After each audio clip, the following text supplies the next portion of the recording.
Welcome back, Troglodytes, to your daily dose of guitar information, the Trogly's Guitar Show. We had a momentous occasion this week, Demo Shop serial number 100. And it was done to a 68 Les Paul custom reissue in Twilight Lavender for $8,000. Okay, so first off, well, that looks nothing like a 68 reissue to me, but hey, we've got a P90 in the neck, we've got an uncovered humbucker in the bridge, got one of those trapeze-style tailpieces all blacked out. This is very reminiscent of the early days of the mod collection, so I wonder if they were doing that as a throwback. But you kind of have this purpley trans black-like finish with a very nice flame maple top, with striking white plastics to complement the binding. But then when you flip it over to the back, this is another custom that does not have the binding on the back of the body, but look at that neck. It's 3 pieces maple, 2 parts walnut, but they decided to dye the center stripe a dark purple color and leave the other pieces an amber natural.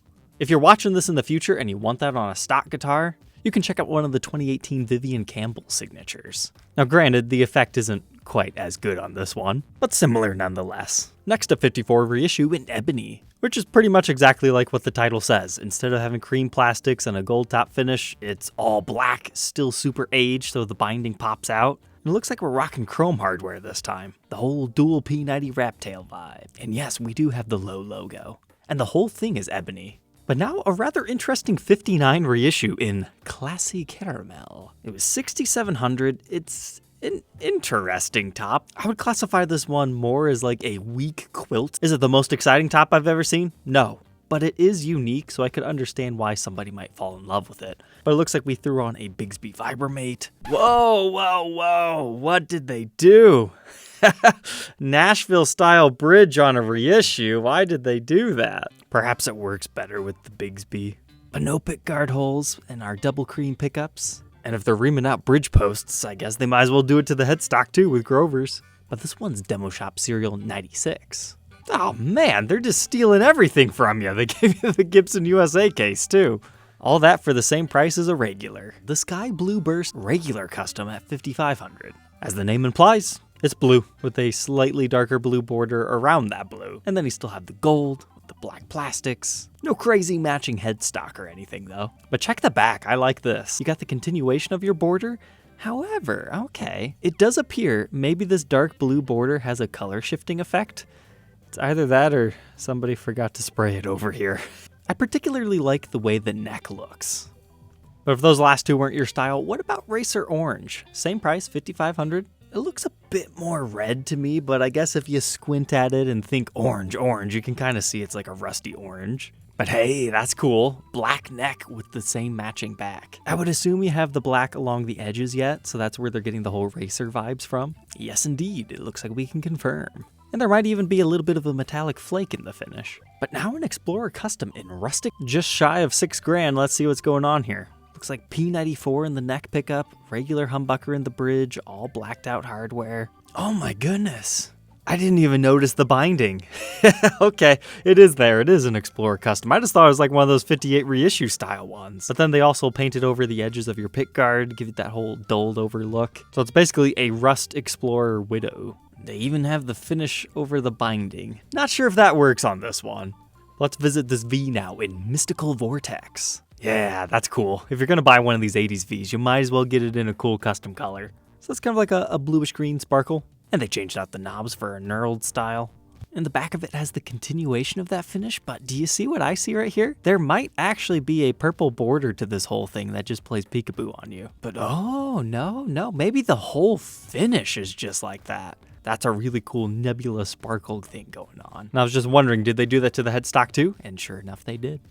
But this thing was gorgeous. SG Custom Magma Burst, $7,800. It's a quilt top SG. What more do we need to say? That is an awesome finish. Now we just need the dragon inlay thrown onto it and we're good to go. But the back is just straight up black and looks like a relatively normal headstock. And here's a Gibson USA SG Modern in hard lavender. $3,700. Quite the premium on this one, but yeah, it's lavender. You've got 2 P94 pickups in it with more metal knurled knobs.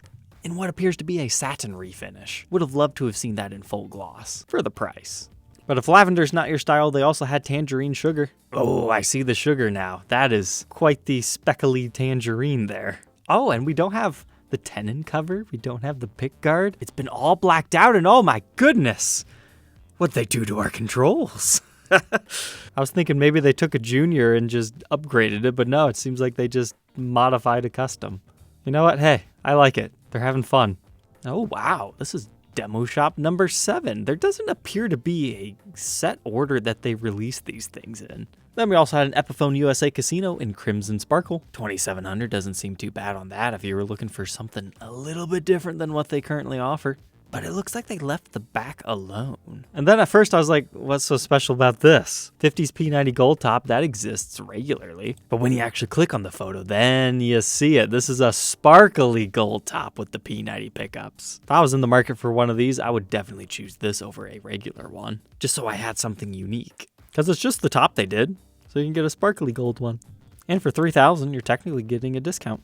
But then lastly, for the USA side of things, there was a 61 reissue in Bermuda Blue. That's kind of cool because in the 80s, there is a finish called Bahama Blue. So we're just traveling the world here. I like this one. It's got great wood grain. They went for kind of a blacked out vibe. But ooh, I like that.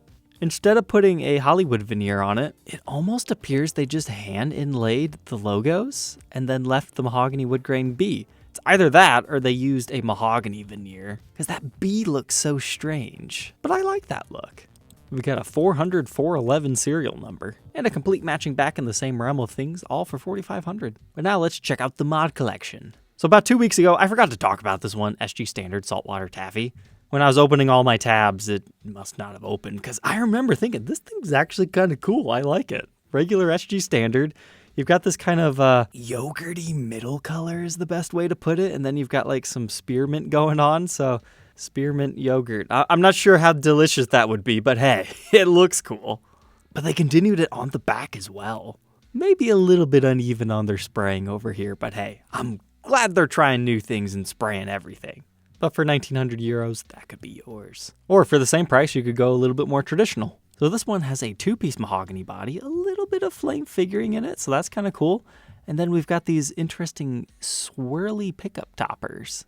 Man, that is a cool piece of mahogany they used on that. But then we get the continuation of our moto on the back, and then the neck. At first I thought they were doing a bursted pattern, but I think that's just a lighter colored mahogany. But this one was funny. This is a modern studio in mellow blue satin, but it reminds me of the old Les Paul Moderns in the Pelham blue finish. And then they outfitted it with Dirty Fingers pickups, and probably still has all the push-pull pots and all that good stuff. And do remember, it's got the black binding on the fretboard, with a matching refinish on the back, and moto plates. But then this one was pretty sweet. Black cherry burst. The reverse burst is cool. It works well on certain finishes. This is one where I think most people would like it. You've got the P90 pickups, and the cream is an interesting touch for your plastics. But get this, you flip it over to the back and they reverse the reverse. We've got a weird Firebird situation going on here. This reminds me of Arterial Burst that we documented in this episode. But then they followed that up with After Dusk Sparkle. It's a blue Les Paul special that they went really crazy on that finish with. I bet that would look awesome in person.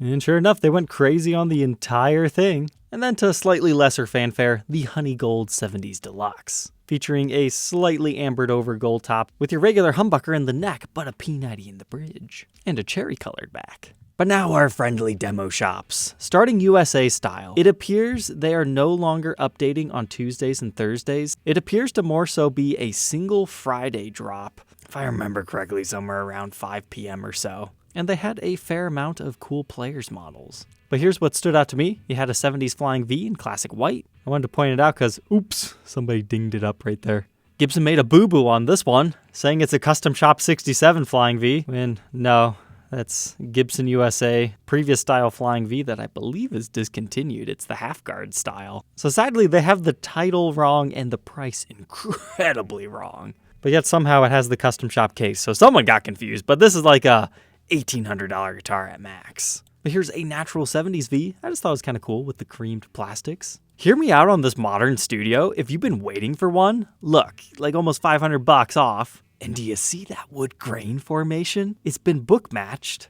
And okay, I'm actually seeing something different now. But my first instinct was, that's a bat. Like it's got its wings. I guess you could also say it looks like a stealth symbol or something. But that looked really cool. But now what I see is, you've got an eye right here, an eye right there, and then kind of a creepy smile. Someone needs to scoop this thing up. If you were in the market for one anyways, you might as well have something special and fun about it.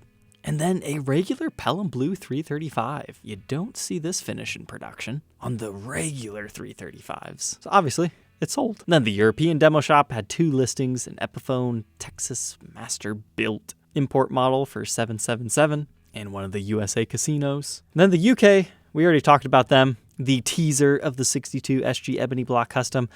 I'm really scared to find out how much those are, if that one's really listing for $9,000. I was kind of expecting that to maybe be retail, but again, we'll find out a little bit later on that. And if anybody's interested in a new Guitar Dang one, please reach out. And then they also had this 58 reissue. All right, Troglodytes, don't forget to like, comment, and subscribe, and we'll catch you tomorrow on the next one.